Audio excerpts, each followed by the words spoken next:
आज इस कहानी को मैं आपके साथ साझा करूंगा जो मेरे बहुत दिल के करीब है, क्योंकि उस जगह पे हमने 2024 का जो चुनाव लड़ा उससे 3 साल पहले मैं चतरा लोकसभा के मनिका जो विधानसभा है उस क्षेत्र में बहुत रिक्वेस्ट करने के बाद राजेश शर्मा जी जो हमसे कैंप करने के लिए बोल रहे थे, मैंने 4 से 5 बार मना किया, फिर भी वो इस बात पड़े रहे कि डॉक्टर साहब एक कैंप कर दीजिए। मैं कैंप करने गया था, लेकिन नियति की कोई और इच्छा थी। मैं ये कैंप किया जहां मैं नहीं जाना चाह रहा था। मुझे वहां की सरलता, वहां की प्रकृति और लोगों की जरूरत को आगे मोटिवेट किया। और राजेश शर्मा जी भी हमें ये बोले कि सर बहुत अच्छा कैंप का रिस्पांस रहेगा, 2 और कर देते तो अच्छा रहता। और उस कैंप के दौरान जो लोगों से हमारी जुड़ाव हुई और जिस तरह से भावनात्मक रूप से मेरे साथ लोग जुड़े, वो मुझे धीरे धीरे प्रेरित किए कि आपके अंदर एक लीडरशिप मुझे दिखाई देता है, एक लीडर का भाव दिखाई देता है और आपको राजनीति में आना चाहिए। और चतरा लोकसभा जैसे ऐसे क्षेत्र जहां हमेशा से राजनीतिक पार्टी के द्वारा किसी न किसी प्रतिनिधि को इस क्षेत्र में उतारा जाता है और वो पार्टी के एजेंट के रूप में यहाँ काम करते हैं, ये चतरा लोकसभा के लोगों का कभी वहां के लोगों की सरलता और जो आपसे बिखराव बहुत लंबे समय के संघर्ष के चलते हैं, इसका फायदा हमेशा चतरा लोकसभा के लोग को नहीं मिलता है। और वहां राजनीतिक दल और पार्टी जो है हमेशा अपना दबदबा बनाए रखते हैं।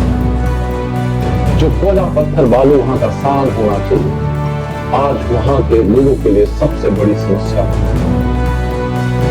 वहां प्रकृति संपदा से भरा हुआ क्षेत्र नेता और पार्टी के लिए चरागाह बन गया, क्योंकि उनको लगता है कि ऐसा कोई व्यक्ति अगर वहां सांसद बने जो वहां के लोगों के लिए बात करते हैं, वहां के विकास के बारे में बात करते हैं और वहां के लोगों के अधिकार की चर्चा करते हैं, वहां का शोषण और वहां का प्राकृतिक जो संपदा है उसका दोहन नहीं करता है। इसलिए प्रत्याशी हमेशा कमजोर रहा, प्रत्याशी हमेशा एजेंट रहा, जो नेता का रूप लेके एक व्यावसायिक व्यवस्था को आगे बढ़ाने के लिए या दिल्ली और रांची में बैठे हुए नेता का एक एजेंट बना हुआ हो।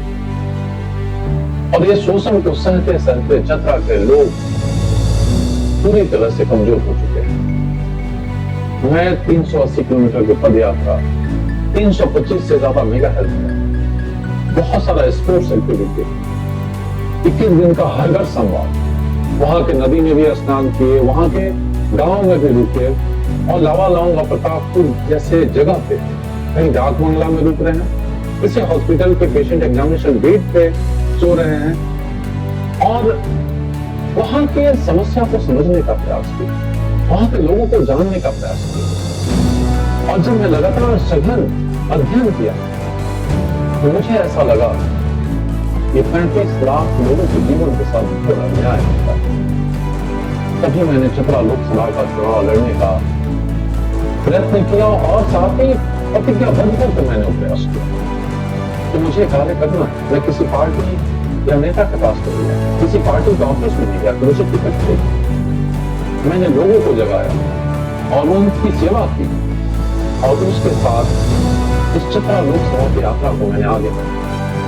आज भावनात्मक रूप से जिस तरह से चतरा लोकसभा के लोग मेरे से जुड़े हुए हैं, ये मेरे लिए सबसे बड़ा तोहफा है और मेरे लिए ऊर्जा का स्रोत है और मेरे लिए राजनीति आगे करने के लिए, क्योंकि मैं डॉक्टर एम्स दिल्ली से पढ़ा, वहां के पहले के सांसद भी हमारे पेशेंट हैं, वहां कोई ऐसा व्यक्ति नहीं है या झारखंड के लेवल पे जो मेरा पेशेंट है, किंतु हॉस्पिटल चला रहा हूं, लेकिन मैं आज डॉक्टरी अपने स्पाइनल लेवल पे कर रहा हूं। हमारे मन मस्तिष्क में पूरी तरह से चतरा छाया हुआ है और वहां की समस्या को मैं चुनौती देना चाहता हूं। मुझे किसी पार्टी को नहीं हराना है, मुझे किसी सांसद से मतलब नहीं, लेकिन मेरे मन में एक ही विचार है कि मैं चतरा लोकसभा की समस्या को हमेशा के लिए खत्म कर दूं।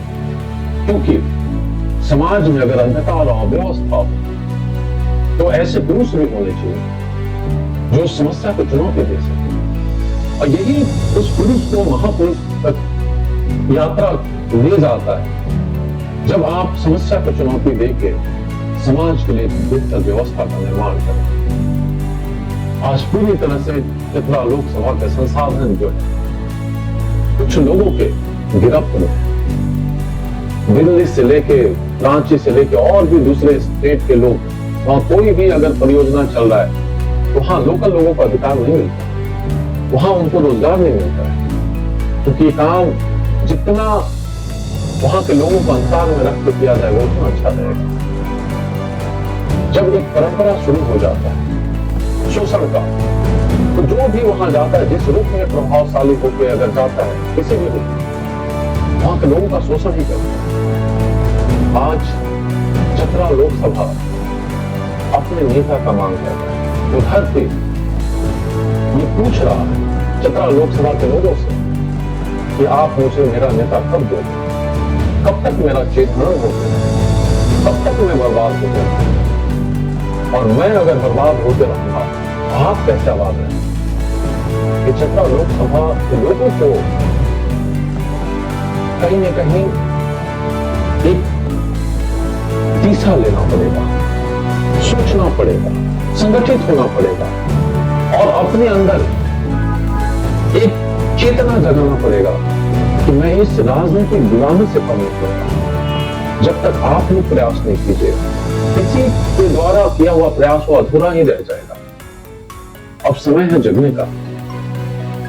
नेता क्या कर रहे हैं, पार्टी क्या कर रहे हैं, पदाधिकारी क्या कर रहे हैं, कंपनी वाले क्या कर रहे हैं, उस पर आपका अधिकार नहीं है। लेकिन आप अगर सजग नहीं रहेंगे, आप मजबूत नहीं रहेंगे, आप संगठित नहीं रहेंगे और आप जब तक प्रयास नहीं करेंगे कि मुझे इस राजनीतिक गुलामी को खत्म करना है, अब तक आपका कोई भी ऐसा व्यक्ति नहीं है कि आपके लिए सारा काम कर सके। आपको जगना पड़ेगा।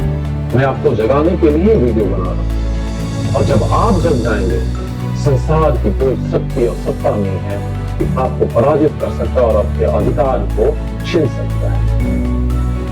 आप जगिए और चमत्कार करने के लिए जगिए। आप जगिए इसलिए कि हमेशा के लिए आपके आने वाला जनरेशन एक कमजोर चतरा के दर्शन न करे। आपके पास सब कुछ है, बस आपको अपनी छोटी छोटी चीजों को उलझन और स्वार्थ को त्याग करके चतरा के लिए सोचना पड़ेगा। और जब वोट करें या वोट करने से पहले अपने अंदर सजगता लाइए और ये कल्पना कीजिए कि जब आपका नेता होगा तो आप कितने मजबूत होंगे, कितनी मजबूत आधार बनेगी चतरा लोकसभा की, चाहे औद्योगिक का हो, टेक का हो, चाहे और भी दूसरे क्षेत्र में कार्य, क्योंकि आपके पास किसी चीज की कमी नहीं, लेकिन एक इच्छा शक्ति की कमी, एक सजगता की कमी, एक राजनीतिक मजबूती और संगठन की जरूरत है, ताकि आप अपनी आवाज को बुलंद कर सकें और आपकी बात दिल्ली में भी सुनी जाए और रांची में भी सुनी जाए। आपको ऐसा नेता चाहिए। आपको कहीं न कहीं चिंतन और मंथन करने की जरूरत है कि वो नेता कौन होगा। मैं ये नहीं बोल रहा हूँ कि आप मुझे ही चुने, लेकिन आप अपने लिए नेता जरूर। इन्हीं सब बातों के साथ आज की चतरा की चर्चा को विराम देते हैं। आगे भी महत्वपूर्ण टॉपिक पे आपसे चर्चा करते रहेंगे। धन्यवाद।